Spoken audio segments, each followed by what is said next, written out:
드디어 성벽이 완공이 됐습니다. 별로 안 기쁘시죠? 그죠? 내 성벽이 아니니까. 그죠? 기쁘셔요? 안 기쁘셔요? 저는 이럴 때 하나님께 영광의 박수 올려드려야 되는데. 그렇지. 와 하면서 올려야 되는데. 그죠? 이제 제가 왜 이렇게 말씀을 드리냐 하면, 자, 성벽이 며칠 만에 완공이 됐나요? 52일 만에요. 100년 넘도록 지을 수 없었던 그 성벽을 단 52일 만에 완공하는 놀라운 그 은혜를 경험하게 됩니다. 이런 거죠. 아무리 남편을 위해서 기도해서 10년을 기도했는데요, 목사님, 정말 먹구름 하나도 안 보여요. 손구름도 하나 안 보여요. 그런데 52일 만에 완공됩니다. 목사님, 자녀를 위해서 눈물로 기도했는데 벌써 5년이 지났는데도 애가 변동이 없네요. 그러세요? 52일 만에 돌아옵니다. 우리 동주가 허탄한 웃음을 짓는데, 믿음의 고백을 해야지요. 여러분들 기도하는 기도의 제목들이 있을 겁니다. 회복해야 될 것들, 또한 회복해야 될 가정들, 또한 내 주위에 회복시키고 죽게 돌아와야 될 많은 사람들이 있을 줄 알아요. 기도하는 그 시간들이 더 필요하고, 오랫동안 기도했는데도 변함이 없는 그 환경과 사람들을 보면서 또한 낙담할 때도 있고 낙심할 때도 있습니다. 오늘 여기 나와 있는 많은 사람들의 그 숫자들이 그렇게 낙담 가운데서 흩어져 버려 있는 사람들의 명단이 나오거든요. 하지만 느헤미야가 왔을 때 어떻게 됐습니까? 52일 만에 완공이 됐다는 것이 더 중요합니다. 52일 동안에 아무 일도 없었나요? 그렇지 않습니다. 여러 가지 문제가 있었고 아픔이 있었고 공격이 있었고 또 많은 공격과 함께 또 으름장도 놓으면서 너희는 못할 거야, 부정적인 말들도 많이 들었지만 중요한 것은 그 모든 것을 이겨내고 완공이 됐다라는 겁니다.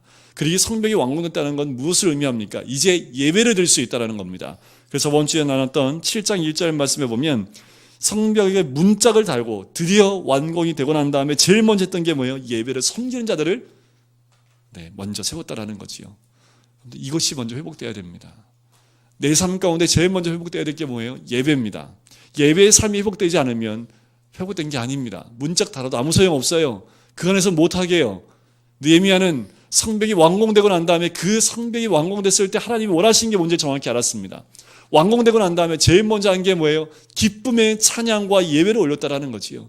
저는 우리 모든 성도님들 가정마다 주중에 그 기쁨의 찬양과 기쁨의 예배가 눈물로 찬양과 기쁨을 하나님께 영광 올려드리는 가정 되기를 주의 이름 간절히 축원드립니다. 그 소리가 들렸으면 좋겠어요. 목사님, 이번 주에 우리 가정 예배 드렸는데 정말 눈물의 은혜가 있는 귀한 예배였어요. 본문이 뭐였는데요? 본문 이거였습니다. 근데 그 은혜가 너무 커서 목사님한테 좀 알려드리려고요. 감사합니다. 이런 얘기를 내년이면 들을 수 있을 것 같아서 제가 미리 상황극으로 알려드렸는데 저마다 이런 소식들이 좀 들렸으면 좋겠어요. 그래서 목사님, 저희가 한 번도 예배를 안 드렸는데 이번 주에 드디어 가정 예배를 드렸어요. 맨날 아이들이 예배 때 참석 안 했는데 이번 주는 정말 모든 아이들이 함께 예배를 드렸습니다. 그래요. 중요한 것은 성벽이 완공된 가장 큰 이유는 뭡니까? 예배의 회복입니다. 우리의 마음에 허물어졌던 부분들, 신앙에서 떨어졌던 부분들, 어디에서 내가 떨어졌고 실족했는지를 다시 발견해서 회복한다면 그 다음에 제일 먼저 해야 될 게 뭐냐면 주님 앞에서 예배가 회복되는 거지요. 예배를 회복하셔야 됩니다. 상황이 어떻든 그거 중요하지 않아요. 여건이 어떻든 중요하지 않아요. 하나님 앞에 중요한 것은 예배의 삶입니다. 내가 정말 예배의 삶으로 나가고 있는지, 정말 하나님을 찾고 있는지, 하나님의 이름을 한 번이라고 부르고 있는지, 아니면 예수 그리스도를 한 번이라고 만나기 위해서 주님 앞에 무릎 꿇고 있는지가 중요한 거지요. 우리의 마음에 주님 앞에 무릎 꿇는 그 마음이 있다면 그 시간이 예배드리는 시간입니다. 하나님을 한 번이라도 외쳐 부를 수 있는 그 시간이 있다면 그 시간이 바로 예배드리는 시간인 줄 믿습니다. 느헤미야는 그러지 않았기 때문에 제일 먼저 예배를 섬기는 사람들을 회복시키는 거지요. 그리고 어떤 사람을 또 세웁니까? 하나니와 하나냐라는 사람을 세우지요. 충성된 하나님의 일꾼, 하나님을 경외하는 자들, 무리 중에서 뛰어난 자, 그 사람을 세운다라는 거지요. 그 다음에 세우는 건 뭡니까?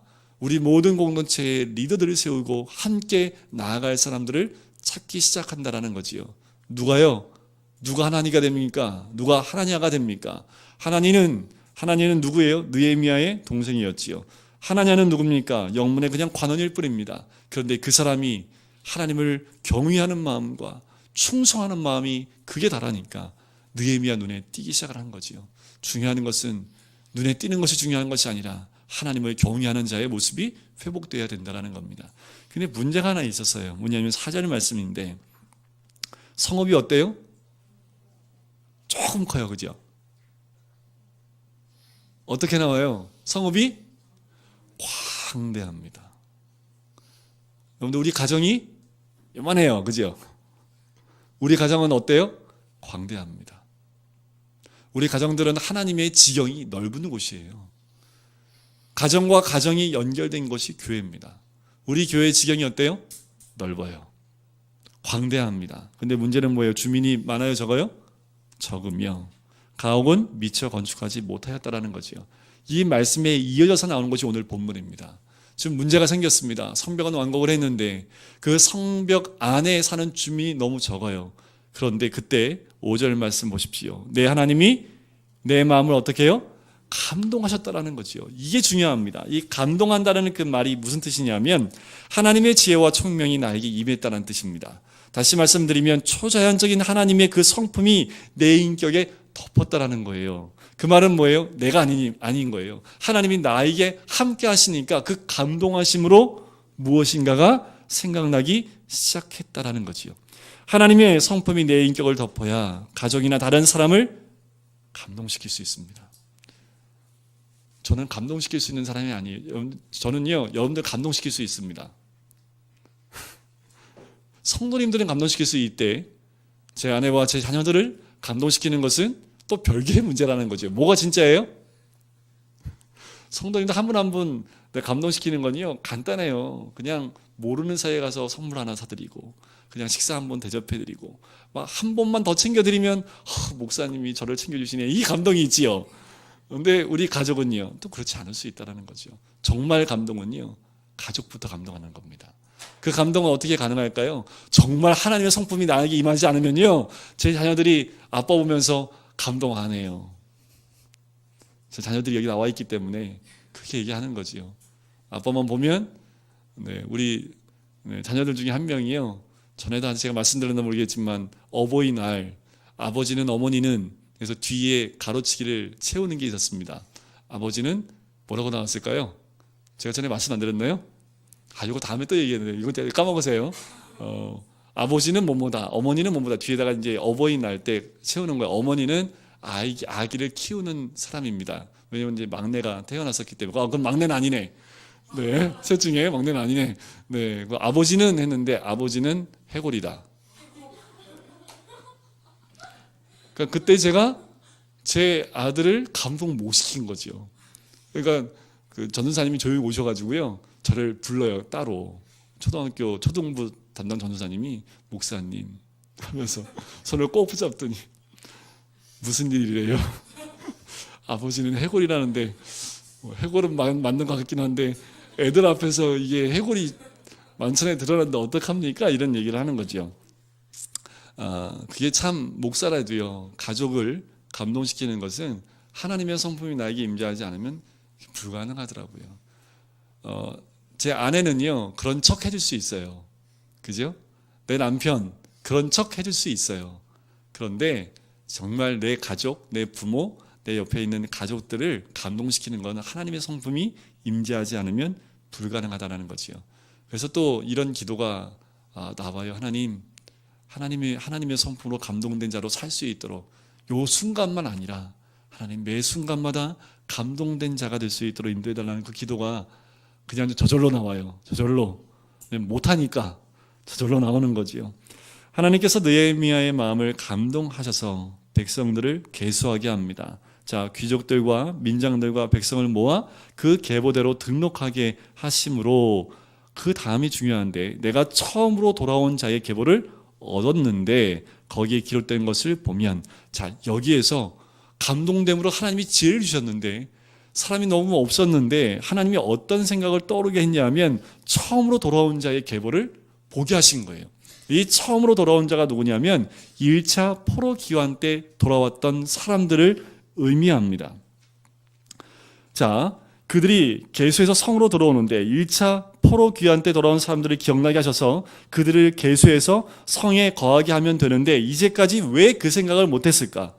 하나님의 감동으로 지혜가 생겼기 때문에 이제 생각이 났는데, 그렇다면 왜 1차로 돌아온 자만 계수했을 거라는 거지요. 자, 돌아오는데 몇 차까지 돌아오냐면 1차, 2차, 3차까지 이 포로가 귀환을 합니다. 그런데 지금 처음 돌아온 자 1차 포로 귀환자만 지금 계수를 하고 있는 거예요. 그 계보대로 적고 있는 거예요. 그럼 2차와 3차는 어떻게 된 겁니까?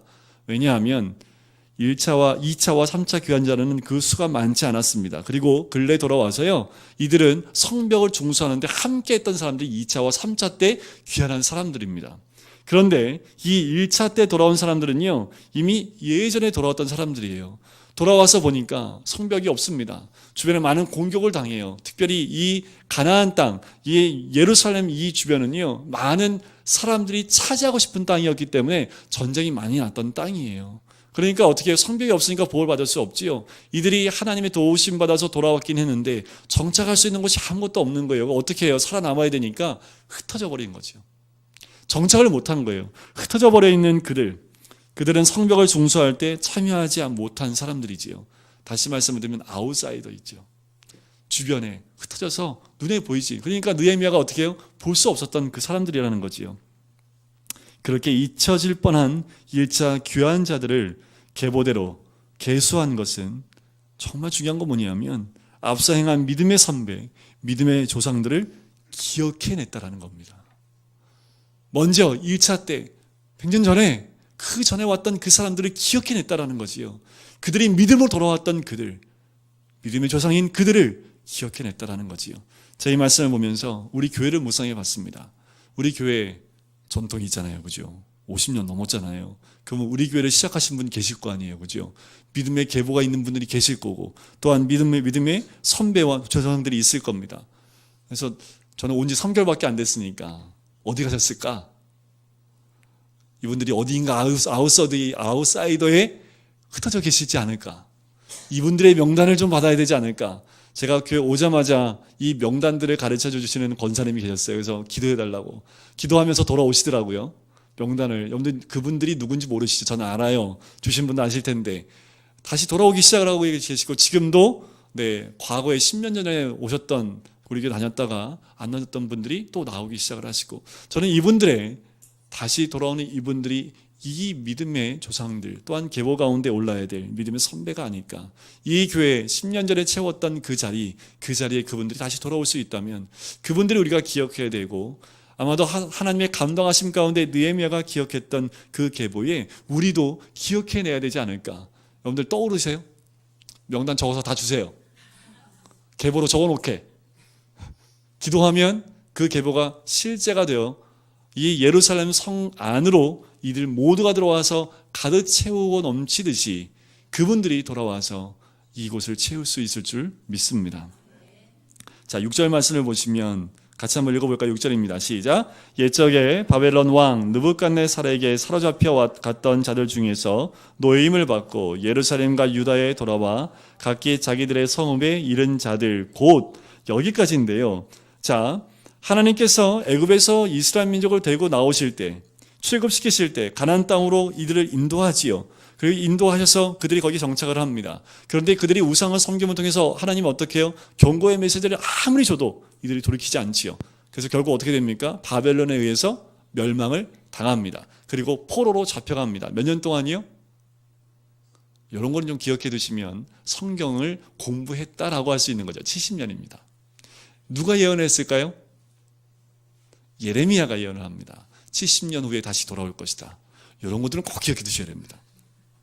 자, 예레미야 29장 10절에 그 말이 나와요. 예레미야 선지자를 통해서 70년 만에 너는 돌아올 것이다. 그리고 그 약속대로 1차 포로기환이 이루어지게 되는 거지요. 그 1차 포로기환에 대한 이야기가 나오는 것이 에스라 1장 1절부터 3절에 나와요. 거기에 보면 이런 말씀이 나와요. 예레미야 입을 통하여 하신 말씀을 이루게 하시려고 바사왕 고레스의 마음을 감동시키심에라고 나옵니다. 여기서 또 감동시키세요. 그래서 고레스로 하여금 어떻게 해요? 다시 다 돌아가라. 그리고 너희가 가서 여호와의 전을 건축하라. 그래서 고레스의 마음을 감동해서 1차 포로기환이 될 수 있게끔 하나님이 역사하십니다. 누가 일어나는 게 아니에요. 누군가가 일어나서 간청한 것도 아닙니다. 어느 날 갑자기 고레스가 마음에 그 생각이 들어와서 유대인들을 돌려보내는 거지요. 우리가 사는 목적은 무엇입니까? 그것은 바로 여호와의 전을 건축하는 것인 줄 믿습니다. 우리가 이 땅에 사는 목적은 그거 하나입니다.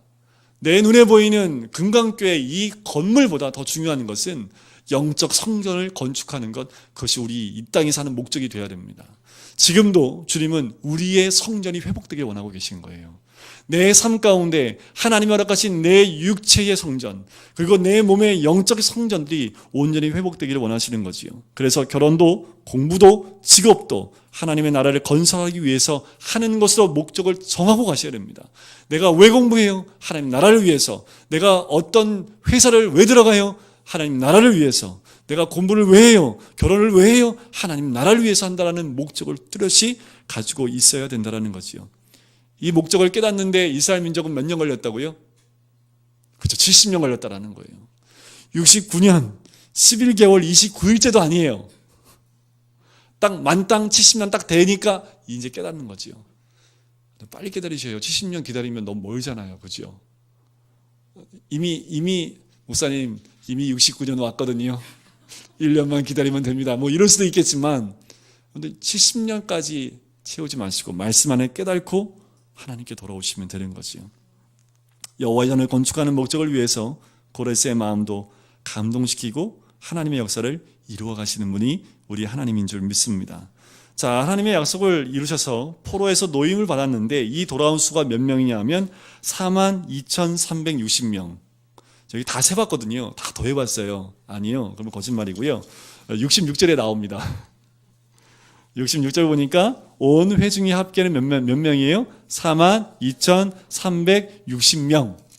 네, 이 숫자를 기억은 사역자들만 하세요.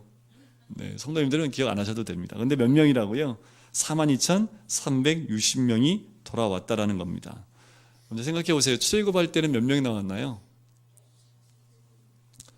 장정만 60만.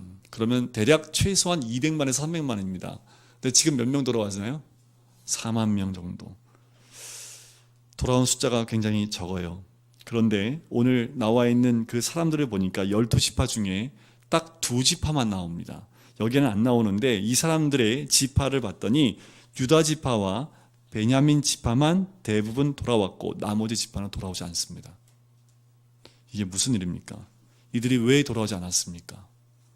자, 추측하건대 이런 거예요. 여긴 나오지 않지만 추측하건대 바벨론에서 포로로 잡혀갔을 때 좀 힘들었는데 70년 동안 살다 보니까 정착이 된 거지요.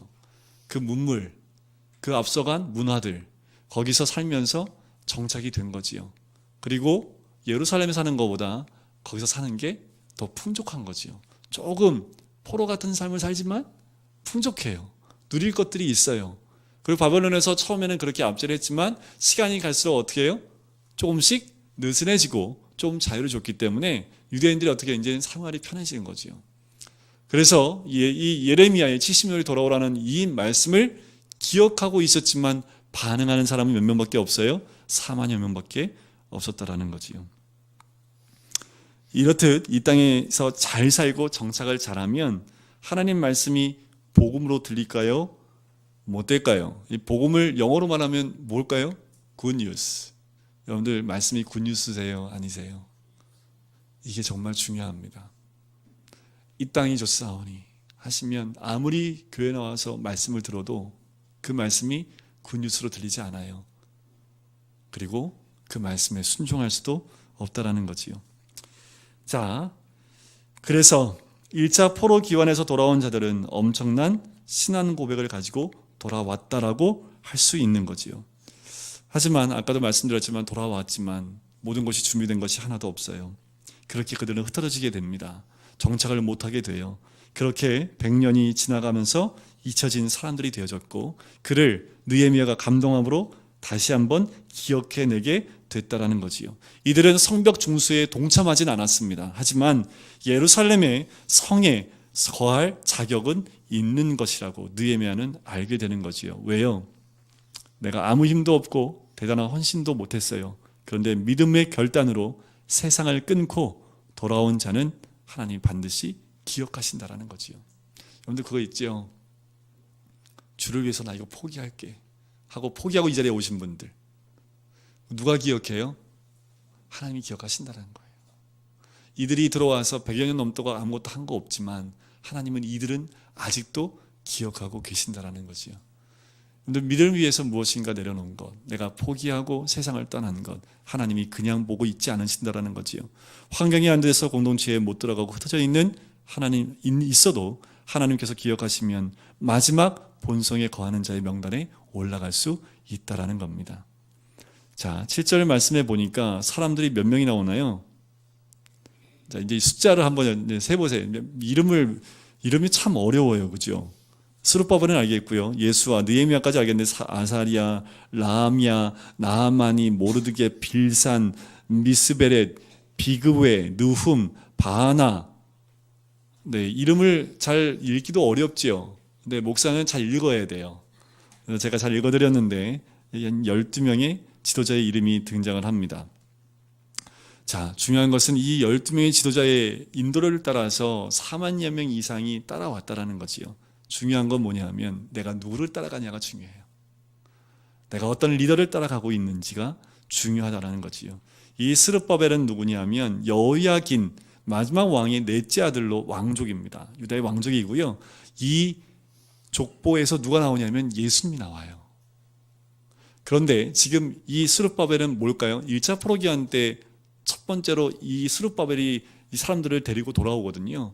이 스룹바벨은 왕족이지만 그 당시에는 뭐예요? 아주 작은 족속의 그냥 한 개, 일개 족장에 불과해요. 하지만 하나님 보시기에는 이 스룹바벨은 누구예요? 예수 그리스도의 조상이 되는 사람이라는 거지요. 예수와는 대제사장입니다. 느헤미야는 동명이인이에요. 뜻이 여호와께서 위로하셨다라는 뜻을 갖고 있는 거지요.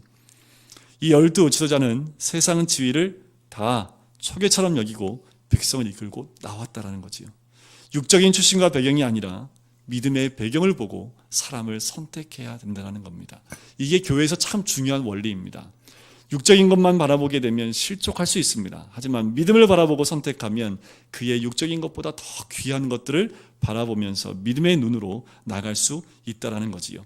자, 드디어 이제 8절부터 24절 그리고 25절부터 38절로 나눠지는 두 개의 큰 그룹이 나오는데요. 여러분들 성경에는 나오지 않지만 여러분들 좀 표시를 해두면 좋으실 것 같아요.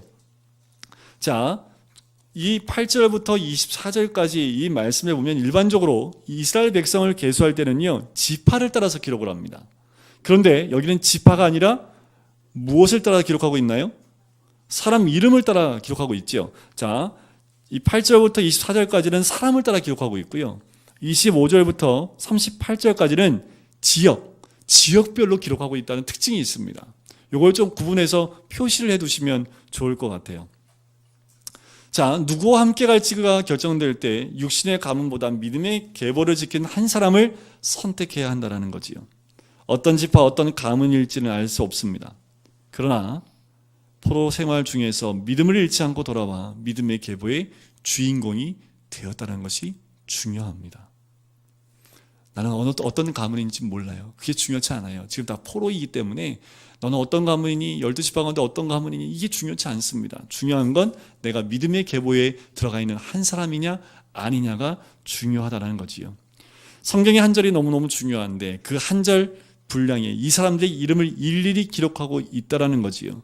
내가 유명하지 않고 사람들이 나를 잊어버려도 하나님이 내 이름을 기억하고 계시면 여기 한 절에 기록해 있다는 겁니다. 몇 년이 흘러도요, 2000년, 6000년, 아니요, 만 년이 흘러도 이 성경에 기록되어 있는 1.1획도 변하지 없고 바뀔 수 없는 이 말씀 한 절에 그 이름이 들어가 있다는 거지요. 자랑할 거 하나도 없어도 하나님 보는 그 기준은 믿음의 사람이라는 겁니다. 우리 자녀들에게 가르쳐줄 건 이거밖에 없어요. 아버지가, 어머니가 믿음의 길을 달려가고 있는 그 모습을 보면서 자녀들이 똑같이 그 믿음의 길을 따라간다면 그보다 더 큰 믿음의 계보가 있겠습니까? 여기 나와 있는 8절부터 24절까지 말씀에 나와 있는 사람들의 이름의 뜻을 보면요, 제가 다 적어놓긴 했는데 그걸 다 말씀드리면 시간이 없으니까 이런 뜻들이 있어요. 하나님을 높이다, 사랑스럽게 하시고 기억하시고 건축하시고 자비롭게 하시고 강하게 하시고 영화롭게 하시고 부유하게 하시고 열매 맺게 하신다는 그 뜻이 이들의 이름들이에요. 뭐 그냥 한번 듣고, 근데 다 들어보니까 이름 뜻이 어때요? 어떻게 좋지요, 그죠? 다 좋아요. 근데 이들은 원래 지금 상황이 어떤 상황이었어요? 포로 상황. 근데 이름은요, 너무 은혜가 충만해요. 이게 굉장히 중요합니다. 하나님의 약속을 믿는 믿음이 없었다면 포로 신분에 있는 자녀들의 이름을 이렇게 믿음으로 지을 수 없다라는 거지요. 그들의 이름을 가진 자들이 수천 수백 명을 이끌고 예루살렘 본성으로 이들이 돌아오게 되는 거지요. 그들 이름 안에 하나님의 믿음의 그 내용들이 들어가 있다라는 거지요. 오늘 나의 겉모습이 형편없고 노예와 같을지라도, 거쳐도 의지할 곳 없고 오늘도 이곳저곳 내일도 나그네처럼 떠돌 수 있다 할지라도, 그럴지라도 그 속에서 나를 인도하시는 그 하나님을 볼 수 있어야 된다는 거지요. 배우자, 학교, 직장 선택할 때도요, 화려하고 인격적인 고레스 왕이 아니라 예수님의 조상이 될 스룹바벨을 선택하는 것이 정말 복된 선택이라는 거지요. 많은 자들은 고레스를 선택해서 남았지만 스룹바벨을 선택해서 왔던 그들은 이곳에 이름이 적혀지는 놀라운 그 은혜를 경험하게 된다는 거지요. 유명하지 않아도요, 각자 자리에서 믿음을 지키며 살아가는 사람, 바로 예수 그리스도의 그 씨를 가진 사람이 함께 가야 믿음의 사람이라는 거지요. 자, 25절부터 38절까지는 무엇으로 묶여있다고 말씀드렸어요? 지역으로 묶여있어요. 그래서 25절 보니까 기브온 사람이라고 나오지요. 여긴 거의 베냐민 지파에 속한 곳만 나와요. 이 지역은 거의. 자, 베냐민이 어떤 사람이냐면, 어떤 족속이냐면, 사사기 뒷부분에 보면 지파끼리 전쟁 난 거 아시죠? 레위의 제사장의 첩을 강간했다가 그것 때문에 전쟁이 납니다. 베냐민이 완전히 쑥대밭이 되고 다 죽임을 당하게 됩니다. 그때 이후로 베냐민은 가장 미약한 지파가 돼요. 그런데 돌아온 거 보니까 누구만 돌아왔어요? 베냐민 지파가 돌아와 있는 모습을 봅니다.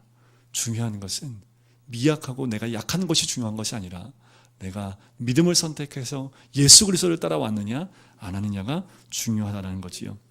특별히 25절에 보면 기브온 사람을 눈여겨보셔야 됩니다.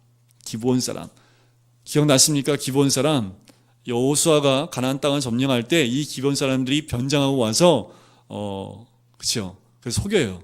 그래서 여호수아가 이들을 죽이지 않겠다, 대신에 종으로 삼겠다고 얘기를 하지요. 그래서 이들은 유대인들이 종이 됩니다. 그런데 여기에 이들의 이름이 나와요. 너무 재밌지 않습니까? 이들의 이름이 나온다라는 거지요. 이들은 유대인들 가운데 하나님이 택한 민족도 아니고 그들을 섬기는 종이었지만 그들이 돌아온 거지요. 여러분들, 우리도 이와 같은 거예요. 우리는 유대인 아니지만 예수 그리스도를 믿는 믿음으로 우리의 이름이 기브온 사람처럼 이렇게 적힐 수 있는 은혜가 우리들 가운데 있을 수 있다라는 거지요. 그리고 그 많은 이름들, 많은 지역들이 쭉 흘러나오는데, 자, 39절 한번 넘어가 볼까요? 39절을 보니까 거기에 제사장들이 나옵니다. 자, 거기 제사장들이 39절부터 42절까지 나오는데, 제사장들의 명수가 몇 명이냐면 거기는 안 나와요. 다 더해보면 4,289명이 귀환을 합니다. 자, 제사장 반열이 총 24반열이 있어요. 그런데 4,289명이면 대략 4가문 정도가 됩니다. 그래서 학자들이 말하면 뭐라고 얘기하냐면, 이스라엘이 망할 때에 포로로 끌려갈 때 허다한 제사장들이 죽임을 당해서 제사장들 숫자가 많이 줄었다라고 보통 이야기를 합니다. 그들 가운데 포로로 갔지만 제사장들은 하나님께서 신실하게 보호하셔서 다시 돌아올 수 있는 그 인원이 만들어지는 거지요. 그런데 중요한 것은 43절입니다. 자, 레위 사람들 나오지요. 레위 사람들 몇 명만 와요? 맨 끝에 보니까 74명만 와요. 레위 사람들은 뭐 하는 사람입니까? 성막에 있는 것들을 함께 나누는 사람들, 섬기는 사람들입니다. 근데 이들은 74명밖에 안 들어와요. 그 이유는 아까 말씀드렸죠. 이들도 그들의 눈이 바벨론에 다 빼앗겨 있는 사람이라는 거지요. 46절 보시면 느디님 사람이 나옵니다. 느디님 사람들이 나오지요. 이 느리림 사람들이 누구냐면 이방에서 들어온 사람들이 느리림 사람들입니다. 자, 이 중요한 건 뭐냐면 이 느리림 사람들의 이름이 나오는데 거기 46절부터 56절까지 그들이 나옵니다. 이 느리림 가문의 인원수를 적어봤더니요 32개 가문이 기록되어 있습니다. 아까 제사장들은 몇 가문이 왔다고요? 4가문입니다. 그런데 이방인에서 들어온 느리림 사람들은 총 32가문이 들어왔어요. 이스라엘 전체를 봐도요 17개의 가문밖에 안 들어왔는데 느리림은 그렇지 않고요 32개 이상의 가문이 돌아오게 됩니다. 특별히 이들을 보면 에스라와 역대상에도 보면 이런 말이 나옵니다. 본성에 돌아와 하나님의 기업에 거한 자라고 이들의 이름이 나와요. 이방인인데도 이들은 허드렛 일을 감당하는 사람들이에요. 그리고 이 성막 안에서 성전 안에서 허드렛 일을 감당하는 사람인데 이들이 돌아오라고 할 때 하나님 말씀을 붙들고 돌아온다라는 겁니다. 허드렛 일을 하는 사람들인데 그 일이 얼마나 중요한 건지 알고 하나님이 어떤 하나님인지 이들이 알고 이방 사람인데도 이들이 32개 이상의 가문이 돌아오는 놀라운 은혜를, 그래서 여기 보면 숫자가 안 나와요. 이제 이름만 나오죠. 자손 그렇게 32개 이상의 자손이 돌아오게 된다는 거지요. 또한 57절에 보면 솔로몬의 신하의 자손이 나옵니다. 재밌는 표현이죠. 여러분들 재밌어야 됩니다. 왜냐하면 솔로몬 자손이 아니에요. 솔로몬 자손이 아니라 어떤 자손이에요? 솔로몬의 신하의 자손이죠. 솔로몬은 누구 때문에 나온 거예요? 신하의 자손 때문에 솔로몬 이름이 나온 거지요.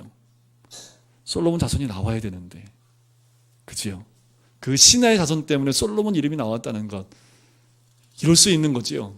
우리가 우리 역할을 감당하지 못하면 솔로몬처럼 솔로몬의 가문이 올라와야 될 그 자리에 솔로몬의 신하의 가문이 올라올 수 있다라는 겁니다. 60절에 보니까 모든 느리님 사람과 솔로몬의 신하의 자손이 392명이었더라 라고 얘기를 합니다. 그 61절부터 나오는 그 명수를 또 보시면 이래요. 61절 두 번째 줄 보실까요? 거기 보면 이렇게 나오지요. 그들의 종족이나 계보가 이스라엘에 속하였는지는 증거할 수 없으니. 자, 이 말은 무엇입니까? 계보에 이름이 있는지 없는지 모르겠다라는 겁니다. 그 말은 무엇을 의미합니까? 갸우뚱이죠. 갸우뚱입니다. 자, 이건 이렇게 적용이 될 수 있어요. 뭐냐 하면 교회 나오지만 구원의 확신이 없을 수 있죠. 그래서 제가 주일날 청년들 딱 처음 만나자마자 뭘 물어보는지 아세요? 예수님 영접했습니까? 그래서 영접한 거 얘기 좀 해보세요. 그랬더니 솔직하게 잘 모르겠습니다라고 얘기한 청년도 있고, 저는 언제 대학교 다닐 때 선교단체에서 그런 경험이 있습니다라고 얘기한 청년도 있고요. 그 다음 주에는 제가 다시 물어봤어요. 그게 뭐냐면 구원 받았습니까? 또 물어봤어요. 왜냐하면 중요하기 때문에 그렇습니다. 교회에 아무리 나와도 구원의 확신이 없을 수 있다라는 거지요. 여기에 있는 것처럼 돌아왔는데 그들의 종족이나 계보가 이스라엘에 속하였는지 증거할 수 없는 그 이름이 있을 수 있다라는 거지요. 또 체크해 보셔야 됩니다. 또 점검해 보셔야 돼요. 우리 가정 안에서도 또 점검을 해 보실 필요가 있다라는 거지요. 자, 또 재미있는 표현이 하나 있는데 63절 끝에 보시면 이런 표현이 나와요. 바르실레의 이름으로 불린 자라. 이게 무슨 말입니까? 바르실레면 바르실레지 바르실레 이름으로 불리운 자는 뭘까요? 자, 바르실레가 누구냐면 다윗이 압살롬에 의해서 쫓겨남을 당했을 때 끝까지 남아서 다윗을 도왔던, 그렇게 계략을 세웠던 바르실레입니다. 그 바르실레의 딸하고 누가 결혼을 했어요? 그래서 자기 이름을 뭘로 바꿔요? 바르실레로 바꿔요. 그런데 중요한 건 64절입니다. 이 사람들은 계보 중에서 자기 이름을 찾아도 찾지 못했습니다. 자, 이제 제가 좀 빨리 넘어왔어요. 어떤 오늘 73절까지 다 끝내야 되기 때문에 중요한 건 뭐냐 하면 이런 거예요. 바르실레 이름이 중요한 것이 아니라 바르실레의 역할을 감당하는 것이 중요한 거지요. 이름만 있으니까 어떻게 해요? 계보 중에 이 사람 이름을 찾을 수가 없는 거지요. 이런 겁니다. 목사가 목사의 역할을 감당하지 못하는 거지요. 목사가 뭐 해야 돼요? 말씀 연구하고 준비를 하는 거지요. 그걸 소홀히 하면요, 제 이름은 없어지는 거죠. 그와 똑같습니다. 우리가 맡은 그 직분들 가운데 그 역할을 감당하지 못하면 여기에 있는 이 사람처럼 그 계보 중에 자기 이름을 찾아도 찾지 못하였으므로 그들을 부정하게 여겨 제사장의 직분을 행하지 못하게 한다는 거지요. 우리가 맡겨 있는 사명들, 교회에서 내가 맡고 있는 직책들, 이 모든 것들이 그냥 주어진 것이 아니라 이 모든 것들 통해서 하나님이 어떻게 해요? 우리들이 헌신하고 순종할 때 그 이름이 거기에 적힐 수 있도록 인도해 주신다라는 겁니다. 그렇게 66절에 그 모든 자들의 숫자를 셌더니 42,360명이었다라고 얘기를 하지요. 자, 73절을 마지막 절을 같이 한번 읽어보겠습니다. 73절입니다. 시작. 이와 같이 제사장들과 레위 사람들과 문지기들과 노래하는 자들과 백성 몇 명과 느디림 사람들과 온 이스라엘 자손이 다 자기들의 성읍에서 거주하였느니라. 자, 저는 이 말씀을 보면서 7장 5절부터 73절까지를 딱 한 절로 요약하면 요 한 절이에요. 그지요? 뭐 사람 이름을 이렇게 많이 적어놔요. 그지요? 다 빼버리고 그냥 이와 같이 하면서 이렇습니다 라고 하고 7장을 딱 한 절로 요약하고 넘어가도 되는데 하나님이 굳이 뭐 하신 거예요? 이름을 적고 계신 거지요. 제가 굳이 뭐 하고 있는 거예요? 그 이름들을 설명해 주고 있는 거지요. 왜요? 하나님이 괜히 이름 적어놨을까요? 그 자손들의 이름을 괜히 적었을까요? 몇 명인지 괜히 적었을까요? 그렇지 않다라는 거지요. 중요한 겁니다. 하나님 편에서는 이것이 얼마나 중요한지, 1차 포로기환에 들어왔던 이 믿음의 선택을 한 이들이 얼마나 중요한지 너희도 그래서 믿음의 선택이 중요하다라고 얘기하는 겁니다. 실족할 수 있습니다. 넘어질 수 있습니다. 하지만 믿음의 계보 가운데 믿음의 선택을 날마다 해나갈 때에 이 7장 가운데 이 이름이 나의 이름이 되고 여기에 이정규 가문이 나올 수 있다는 거죠. 여러분들 각자의 가문이 여기에 적혀 있을 수 있다는 겁니다. 그래서 73절의 말씀을 요약할 수 있지만 하나님이 굳이 각 절에 지역과 그리고 사람들의 이름과 가문의 이름을 적은 이유는 우리에게 도전을 주시는 거죠. 너희도 그 가문 가운데 들어가야 된다라고 말씀하는 거지요. 우리 상황은 약하고 연약할 수 있습니다. 우리 찬양 드리면서 같이 기도하는 시간을 가질 텐데요.